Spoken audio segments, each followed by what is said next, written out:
Thank you, Marcus. Is the microphone working? Yes. Good morning, everybody. Very happy and very excited to be here. And thank you, Marcus, for managing expectations. Maybe this we have to switch off. Yes. My late father, was a banker. Maybe now you imagine some Wall Street big shot with big bonuses. No, he was a manager at a simple retail bank, a cooperative bank in a rural area. They gave credits to small and medium enterprises, restaurants, small retailers, and so on.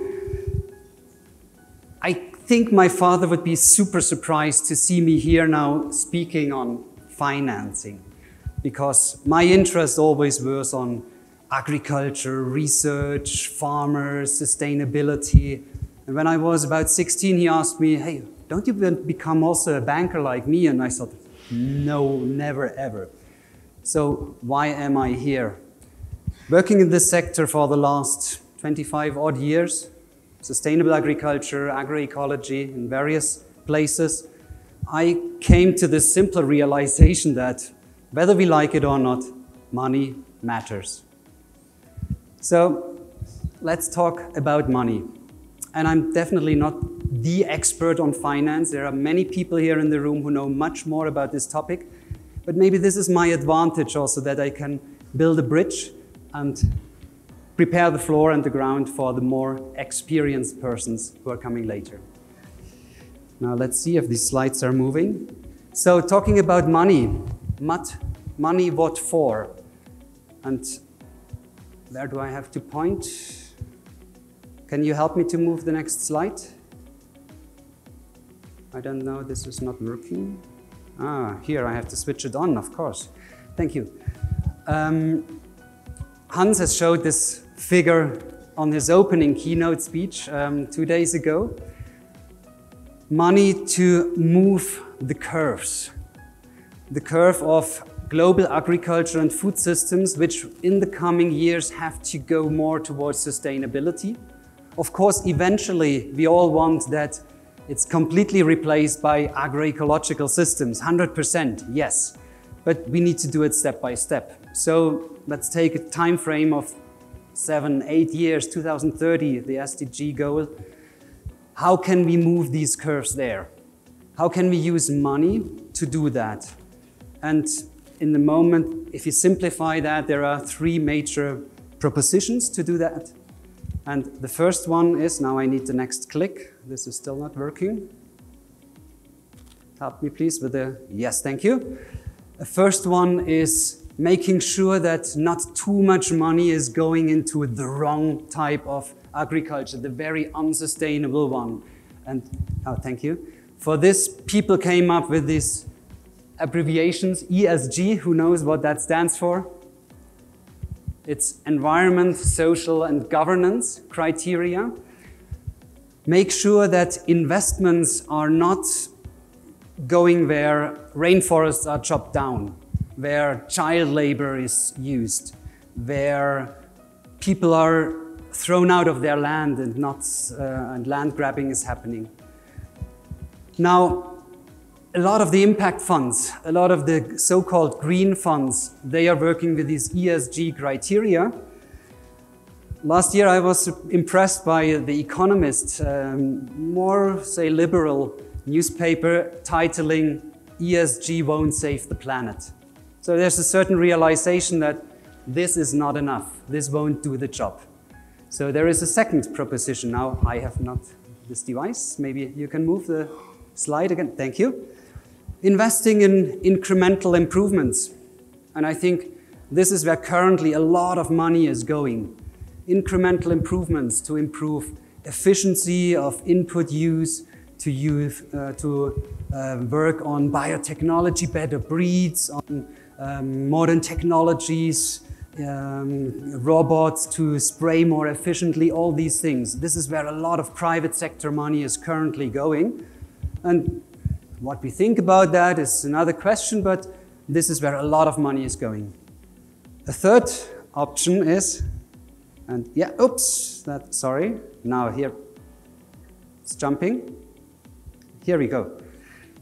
Investing in transformative systems, agroecology. We want these agroecological systems to grow so that there's real food system transformation happening.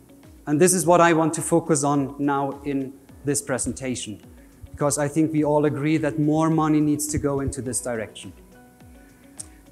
Before we dive deep into this topic, what type of money is there? What are the sources? Who finances the food system transformation? First, most importantly, is what consumers are spending.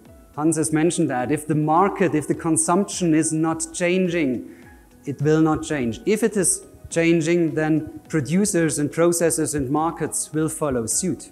So this is where the bulk of the money is sitting. It's about $10 trillion. There's some estimate. This is the bulk of the money.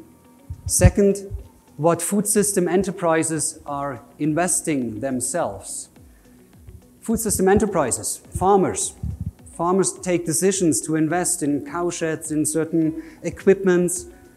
Retailers, processors, all these businesses, they use their own money or they use borrowed money to invest.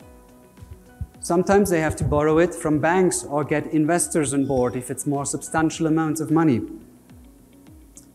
We also have, and many of them are fueled by multilateral development banks, the African Development Bank, the World Bank, International Fund for Agricultural Development. These are the big pockets who are helping countries to invest in certain sectors.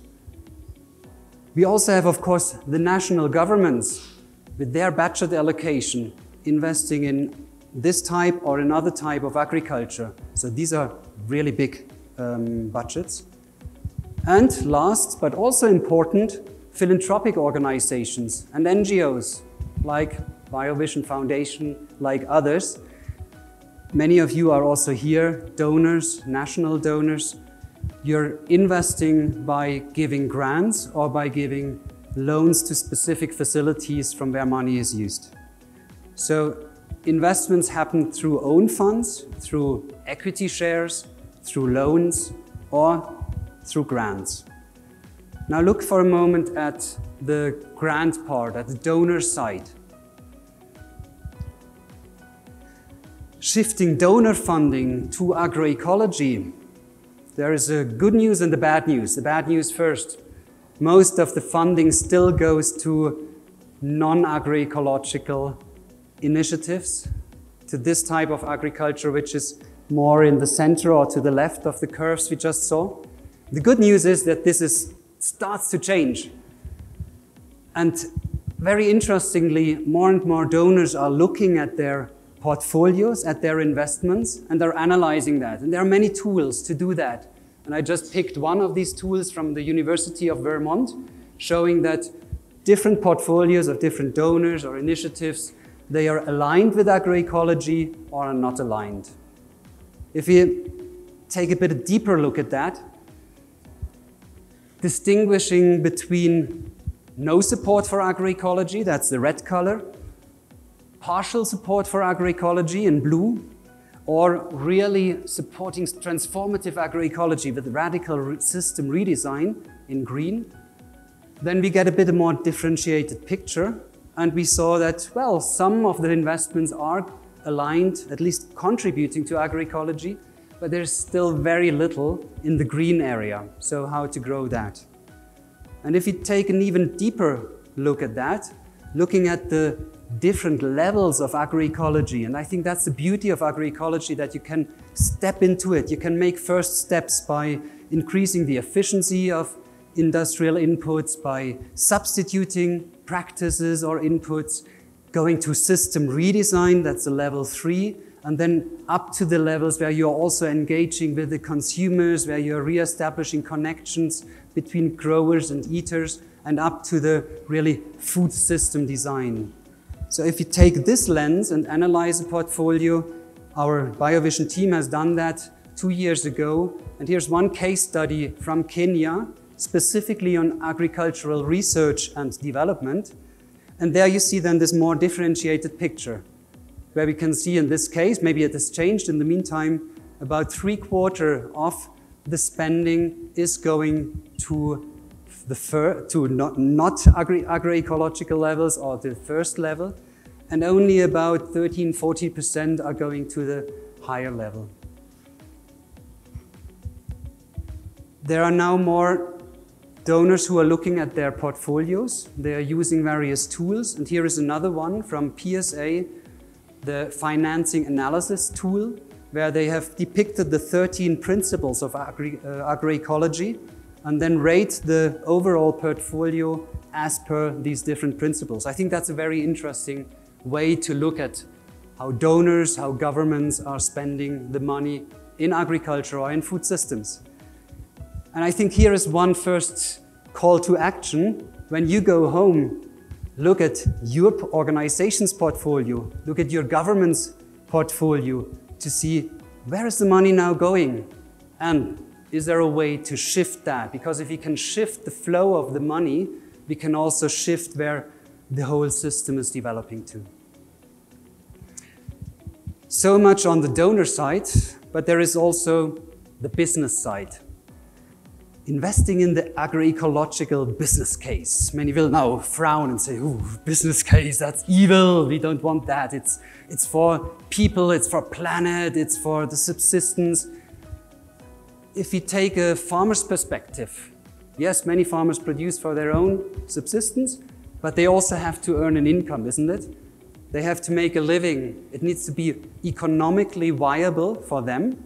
Otherwise, they cannot upscale agroecology.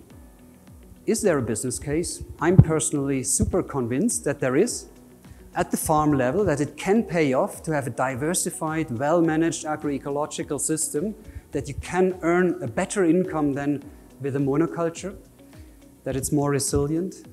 I'm super convinced that there is also a business case at the level of agroecological businesses. We are coming to that in a minute. And I'm convinced that also from a macroeconomic perspective for a government, it pays off to invest in agroecological systems, because you will get not only better income and nutrition for the people, but you're also addressing health issues, you're addressing environmental issues, you're reducing the hidden costs of the system, the true costs of the system. If you look at these true costs, then definitely there is a strong business case for agroecology. Now, my team in the advocacy department has come up with a very ambitious program to help support the shift of these financial flows. They call it the Investing in the Agroecology Business Case Program. And here is in a nutshell the theory of change. On the one side, working on the donors, the investors, so that they increase their finance of agroecology through various knowledge tools, through influencing the funding vehicles. On the other side, working on the agroecological enterprises, AEE, agroecological enterprises, so that they can be successful, that they get more investments, that they're getting capacity building for what they need to grow as a business. And I want to here highlight one specific aspect. Now this should move. It doesn't. Yeah, oops, too much. The Agroecology Accelerator tool. So I will elaborate a little bit on what we are planning there, because I think that's an interesting case. Dealing with SMEs, small and medium enterprises in the agri-food system. Why does that matter? Aceli Africa, that's a financing institution, did an analysis and they concluded that SMEs, they account for about 64% of the food consumption in sub-Saharan Africa. Only a smaller part is only purely subsistence farming or is larger enterprise. So the SMEs have a very important share. And another aspect I want to highlight here is that in sub-Saharan Africa, SMEs constitute nearly 2/3 of the supply channels of food consumption, and they create 70% of formal employment. Just to say that, yes, they do matter. Here we come, and that's jumping. So what is an agroecological enterprise? My colleagues compiled 2 examples here. One from Tanzania, input provider, fertilizer. Tanzania is importing most of the chemical fertilizers from outside. How can we use organic sources locally? How can we make a business out of that? Guava is doing that. This is a typical agroecological enterprise. Or another example from Uganda, Usaino Fruits and Herbs. They are working on the aggregation, on the processing and the marketing of produce from many smallholders, so bringing the product from the farm to the market. So these typical cases of this type of enterprises. Many of them are in an infant stage, some are already more established. So how can we help them to grow? How can we help them to play their very important role in the food system? And AFSA, together with the Agroecology Fund, where is Daniel? He will speak later, there he is. They did a study 1.5 to 2 years ago, looking at the needs of these agroecological enterprises in Africa. And they concluded that the current financial system is not able to fulfill these needs because of various reasons. And one is the investment size. Many of the impact investment funds, they are waiting for businesses in the agricultural sector where they can place investments. But if you want to go for that, you need to have at least a ticket size of 200,000 often, sometimes even $500,000. And many of these businesses, they are just not at that scale yet. They are far, far smaller. They may need only $10,000, $30,000, $50,000 for this initial investment.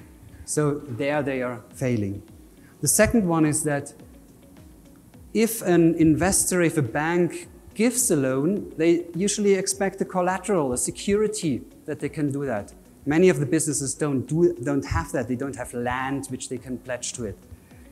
Also, the interest rates, if you are lucky enough to get a loan, it's pretty expensive. Many cannot just from the business itself earn so much profit that they can pay high interest rates. Or the loan periods, that it's only a short-term investment, while agroecology, it takes some time to build it up, and so on. Also, agroecology is complex. It's not a single commodity, but there are many crops which you need to serve. So this is where the Agroecology Accelerator comes in, a facility which is combining capacity building on the one side, on business development, but also with a revolving loan fund, thank you for reminding me on the time, which is providing patient capital to these SMEs. And in the overall landscape, it tries to fill a gap so that companies which are benefiting from this early stage investments and capacity building, they later then can come to a level where they can go to an investment fund, to an impact investor, where they are getting follow-up capital. So how should that work? With a holistic business support and suitable capital, a grant component for the technical assistance, but also low interest loans, based on agroecology criteria to select the businesses, having a collaborative setup, a gender-balanced credit committee with the diverse perspectives of stakeholders, and aiming at true partnerships and co-creation. And this facility shall now start mid-2023, so very soon, in Uganda and Kenya. And you see here the logo of Shona, and I spotted Joachim from Shona. Maybe you can identify yourself, please. We looked for a suitable partner, thank you, who has experience in this area, who understands what agroecology means, but who understands what business development means. And with Shona, we found a partner we trust in, and they took it up on their responsibility to bring up this Agroecology Accelerator. If you want to know more about it, please talk to Joachim. Marcus is standing up, so I need to come to a close. We don't do this alone. We have partners in collaboration. The Transformational Investing in Food Systems Initiative, the Alliance for Food Sovereignty in Africa, AFSA, Shona, Agroecology Coalition with their investment working group, and the Agroecology Fund. And just a very brief pitch of TIFS, the Transformational Investing in Business Initiative.